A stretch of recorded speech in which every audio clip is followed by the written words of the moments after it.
Welcome back, guys. It's your boy Dak908, aka the Dig Duggan himself. Gengar boys, Shadow Realm, all that stuff.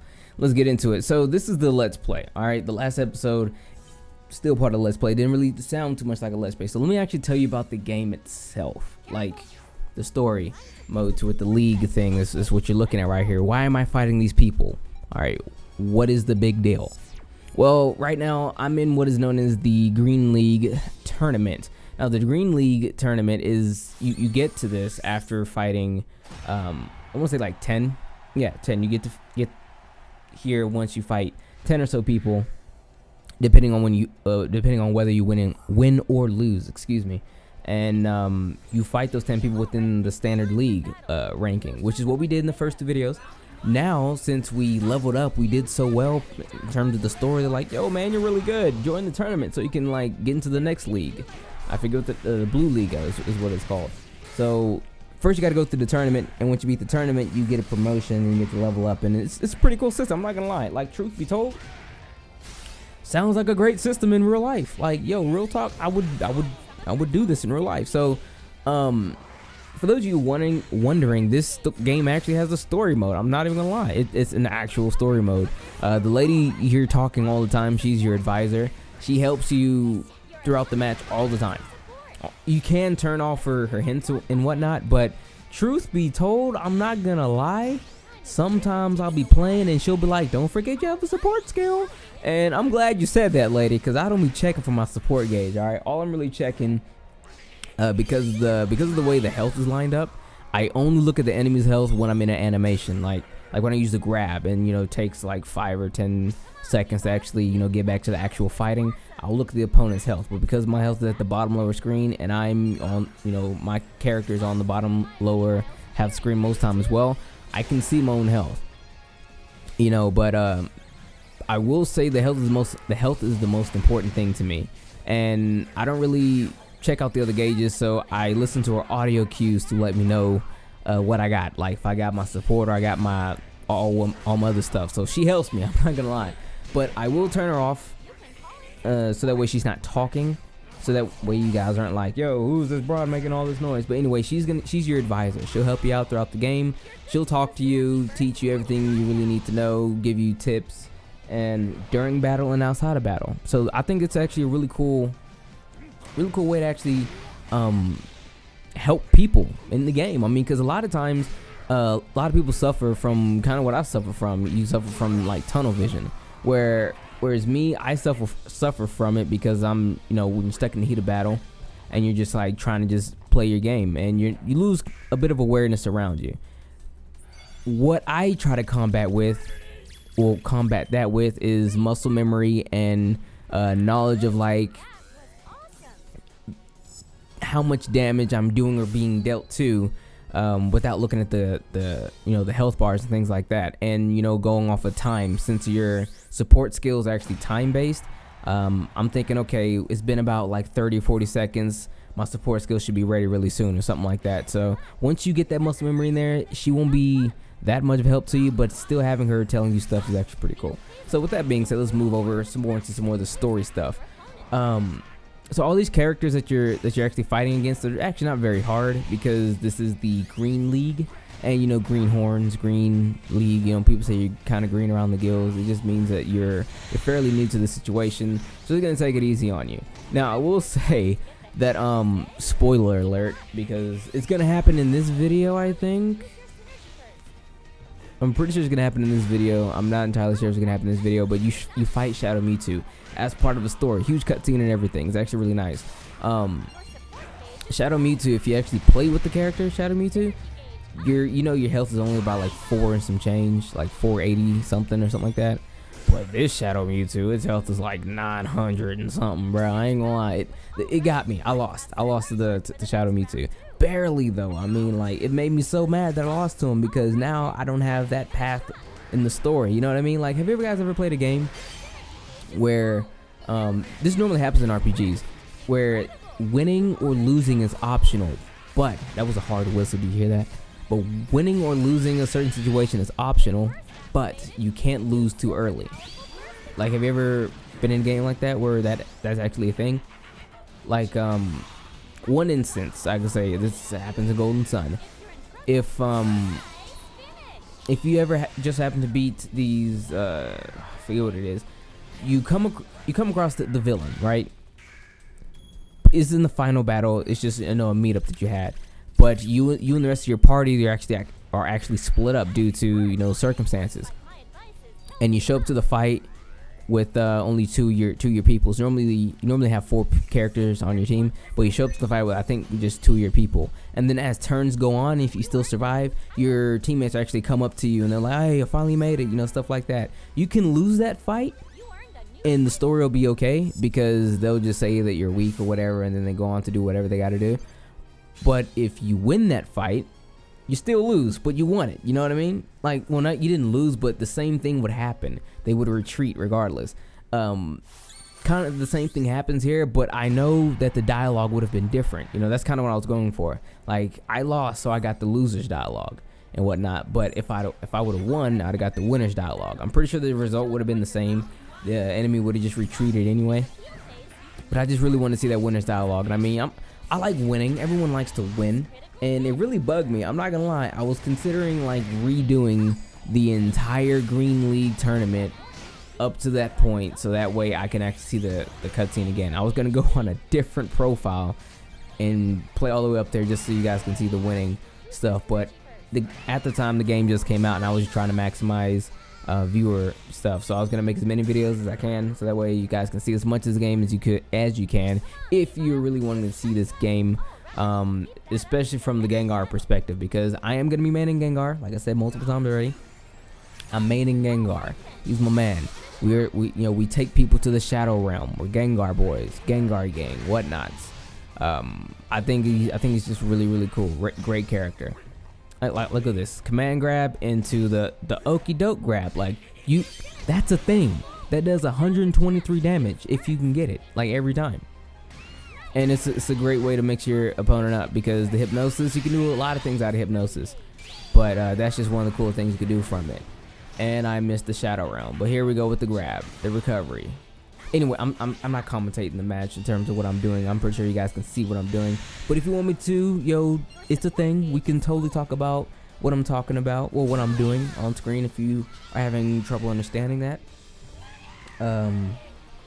But where I'm at, like, what's going on in the story. Okay, so if you guys played Pokemon, I'm looking directly at like the Emerald version where you had the Battle Factory, right?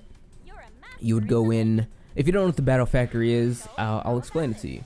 The Battle Factory is a place where, Battle Frontier. Sorry.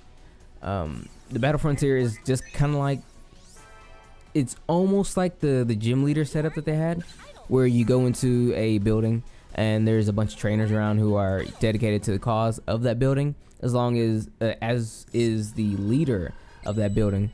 And you kind of, there's challenges to be had in every single one of them. There's different sorts of, you know, shenanigans that's gonna happen when you're in there and whatnots. But after you defeat, you know, the challenges or whatever X amount many times you have to do, you will come across what is known as the Frontier Brain, or the Factory. No, I think it's called the Frontier Brain for whatever. I'm thinking of the Battle Factory. That's a place within the Battle Frontier, but it's like the gym leader to that location. It's the same thing here. You'll go through all these guys. You know, you'll go through the tournament league you go through the standard league in order to rank up, so that way you can qualify for the tournament. And to qualify for the tournament, you go through the tournament, you win the tournament, you go over and onto your promotion, where it's kind of like fighting the frontier, like I was saying. So I'm about to go into the promotion test right now. Guy is actually really cool, which actually makes me very sad, because your character, like your avatar, is actually really weak looking. I'm not gonna lie. Like, everyone has the same avatar. I mean, look at this. That dude is looking fresh, you know, with the Wesley Snipes cut. I was like, man, I'm jealous of that cut. Look at my guy. I mean, he's black because the skin is dark, but that is not a black guy. I mean, you can look at it. Like, they drew it up for that. I mean, I was kind of hoping that they didn't like leave it to where you're stuck as like this guy and your character customization was like really weak. But I figured your character customization was gonna be really weak, because, you know, it is a fighting game. Truth be told, you're not there for your character. You're there for, you know, the actual fighting. But a guy can dream, right? Anyway, so we fight this guy. And at the end of this fight here, we meet up to that Shadow Mewtwo fight. Now, like I said before, I didn't win it. I really wish I did, but regardless, it was a good fight. I learned a lot, and that's the best thing you can do with a fighting game, right? Just learn. I'm rambling so hard. Oh my goodness, that's why I don't like doing post commentary for like really long stints of time. Like, I'll do a post commentary, but it has to have a purpose. Like right now, I'm trying to do the best I can because I messed up for you guys. I didn't commentate it from the jump anyway, so now you guys have to eat this post commentary. It's kind of nuts. Anyway, what else they're talking about? To talk about, rather. Oh my goodness. I talked about everything, and I still have a video left to commentate on top of. Oh boy. We could talk about the supports. Yeah, we got time to talk about supports. Okay, so if you're wondering what the supports are, it's actually a really cool system. It's actually a really cool system. Like, you see me choosing supports right now. Where I chose Eevee. Now, let me tell you about the supports. Like, you have your main Pokemon, right? The ones you're fighting with. The ones I named off in, like, I think the other video. But you have a ton of support Pokemon. Like, there's a lot of support Pokemon. I want to say there's 30 or something like that.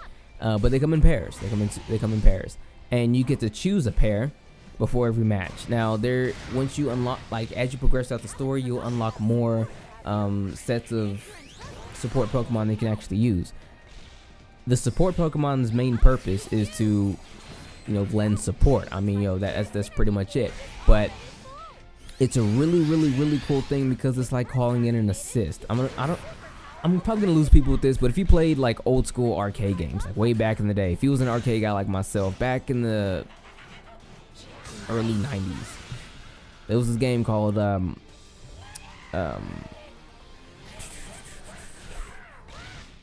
Marvel vs. Street Fighter, and then they had Marvel vs. Capcom. Games like that, you can call what is known as an assist character. Just those two, because you can call in your assist character. That character will lend you some aid in terms of like a special move or ability that they have or whatnot, and you could use it sparingly. You know what I mean? You can only use it X amount of times. This game is the same way. You'll call in your assist, and then a Pokemon will come in and it'll help out with a special move that it has. Here's the cutscene. Well, here's the dope stuff. I should probably let you guys watch this without me talking over it because it's actually pretty cool. So I'm actually gonna do that. Once it gets over with, I'll talk about the support characters a little bit more, then end up on the match.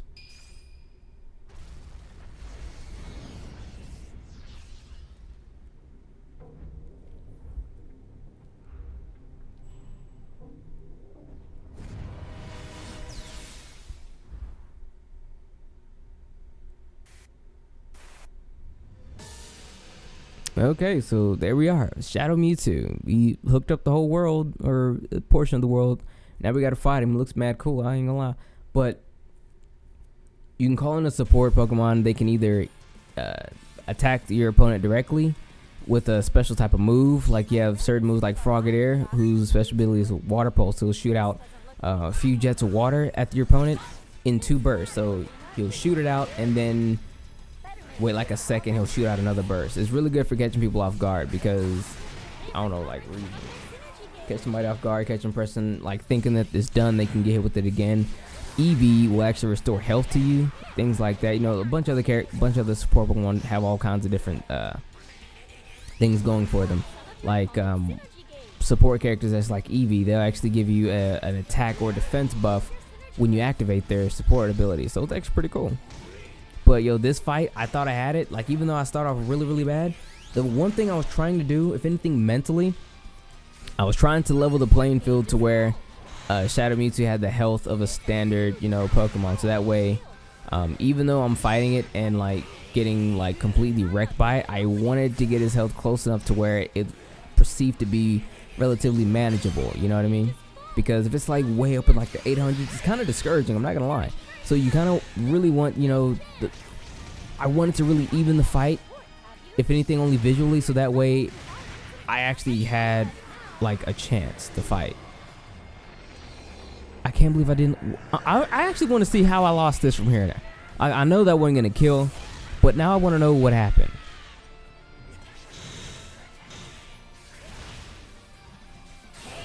I grabbed. I should have just like held X. Like, truth be told, Gengar's little buzzsaw is actually really good. I don't know why I didn't do it just then. See, and then there you go. I lost. Like, I was really close, but I lost.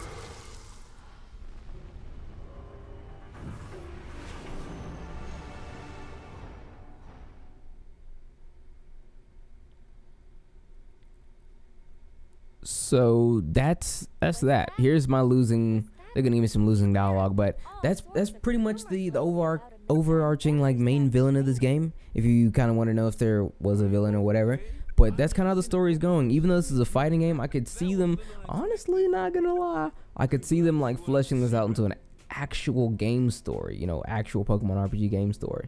Yo, but with that being said, we've come to the end of this video. Thank you all so much for watching. Hopefully, if you like what you saw, you'll continue to watch some more as I rank up. It's been your boy,